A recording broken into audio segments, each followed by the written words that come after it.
brings him over in front of the whole class and beats him really bad. My wife is like traumatized, like, oh, I shouldn't have told on him. She's like, they're looking at her, and she's like, I'm so sorry. And so we kind of were faced with this dilemma. The main thing we were there to do was build peace. And this fundamental practice of Ugandan society we felt like was not peaceful. And was going to create a society rife with violence. And so we started really thinking deeply about this. Like, what is it about Ugandan society that's so addicted to violence? And we started wondering, like, is this sort of truly Ugandan culture?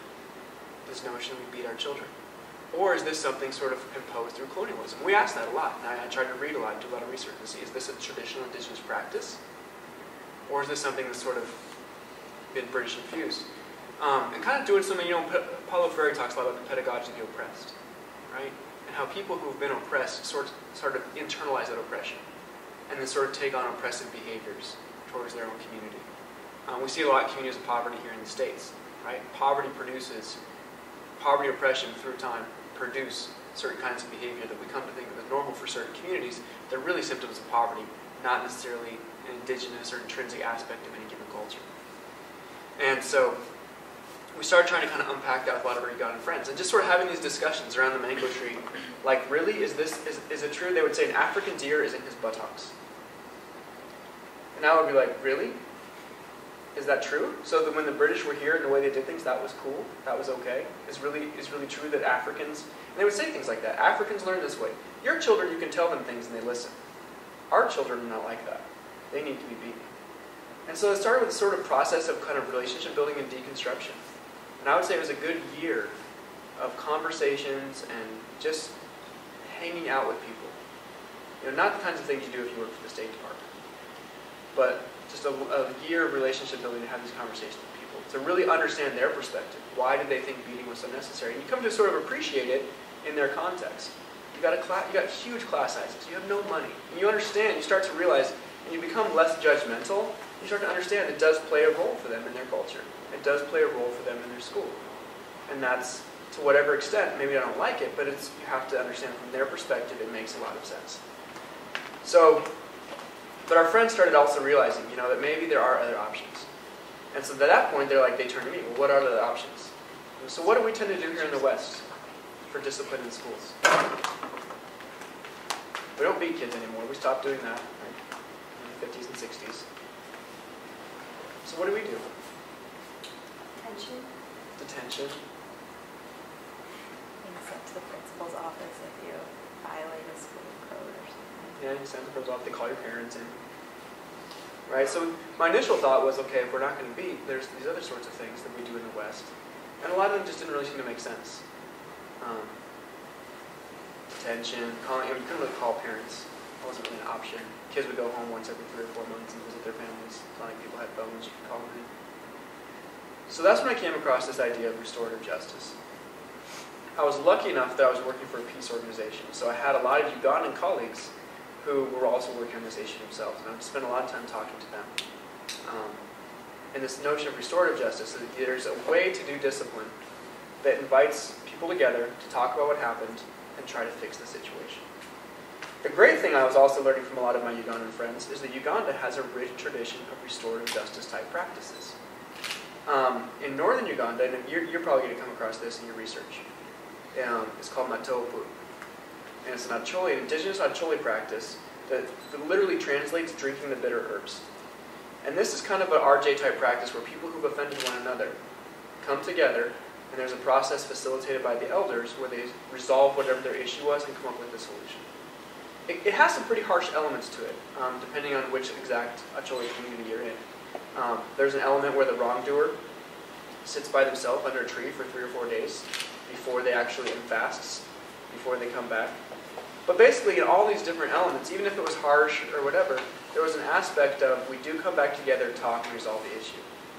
And so as I started talking to my Ugandan friends, I started saying, hey, you have these amazing cultural resources. What happened? And that's when they started saying, you know what? I'm not sure. I'm not sure. We sort of thought to be modern and Western and progressive and democratic and all these things, we sort of had to continue to keep up the British institutions that were bequeathed us. We need to make them better and more British. And that's when I started asking things like, well, aren't the British kind of screwed up, just like the Americans? Aren't there some things in your own cultural traditions that would be better? that our institutions aren't perfect. They're very flawed. So what could you do? So we started talking. We came up with a whole variety of restorative practices that were common within various Ugandan communities. Restorative practices, it's a broad brush. There's all kinds of things that are restorative in nature. But essentially, the idea is this. Western justice is retributive. Western justice, you break a rule, you get punished. This is exactly what Ugandans were doing. You broke a rule, you got beat. And it tends to be how we do things, except now it's like you break a rule, you get detention. You break a rule, you get suspended. But it tends to be sort of like you get a punishment. All these different restorative processes were about a conversation with the people who had been affected and the people who did wrong to learn what the solution was.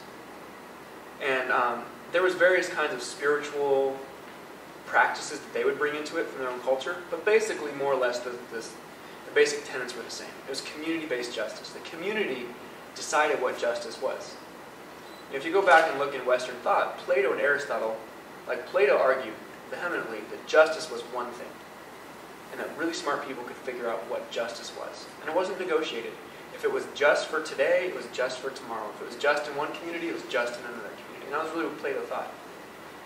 And the restorative justice movement says, not necessarily. It's community-based justice. Justice is what helps that community. Justice is what the people in that community need to live together peacefully, to have their needs met. And so I started realizing that Uganda had these wonderful resources. So me and my Ugandan friends started saying, okay, let's institutionalize these things.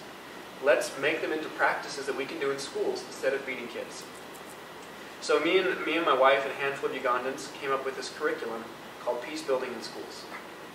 And this is after I lived there like a year and a half. Honestly, I lived there a year and a half and didn't really do a whole lot, but hang out. So, if you go internationally, there's two ways to do it. You can go and think you're really important and have a desk job and get a lot done and be all Western and have your iPhone and check things off your list. And at the end of the day, you'll accomplish something. No doubt. I have a lot of respect for people who do that. Or you can sort of go and try to be part of a community, learn, be a part of this kind of interchange and growth. And that will take a lot longer. It'll be very uncomfortable for your Western, ambitious, successful college-going persona. But you'll find that it could also lead to really beautiful things if you're willing to sort of invest that time. So after about a year and a half, we come up with this product, this class that we taught. And we travel all around the country teaching this class to Ugandan educators. And we went with Ugandans. And everywhere we go, we try to use local Ugandan educators who were also kind of into what we were doing. And it was like a week-long class that was basically about, let's deconstruct the Western model of discipline in school, and let's rediscover what you guys have here locally. And let's institutionalize that in your schools, let's try it for a while, and then let's write about it. And so we did that all over Uganda. And this was also happening on the broader national scale, which is what you're writing about. That you had enormous injustices done, enormous abuses of human rights had taken place. And the country was trying to figure out, how do we deal with that? What do we do? Rwanda was dealing with the same thing. Eastern Congo, if they ever can get their act together, is going to have to deal with that. And Uganda is in the process of dealing with that, both from everything that happened all throughout the 80s and 90s, up to what's happening today. Common situation in northern Uganda, child soldiers abducted. Okay, they're 11 years old. They're taken out into the bush. The first thing the Lord's Resistance Army makes them do is kill a family member. Right? Why would they do that? Are you going to run away home to your parents from the rebel army if you've killed your cousin? You're not. So the rebel army makes you commit an act, an unpardonable kind of act is the first thing they make you do, to commit yourself to the rebel army. It makes it very difficult to run away back to your parents when you're 11 years old and you're severely traumatized and you've done something awful. And so then you stay with the rebel army for 10 years. Because you're so ashamed you can't go home, you stay with the rebel army for 10 years. Finally, maybe you get captured by the Ugandan army, or for whatever reason, the war's kind of winding down. It is winding down. And you come home.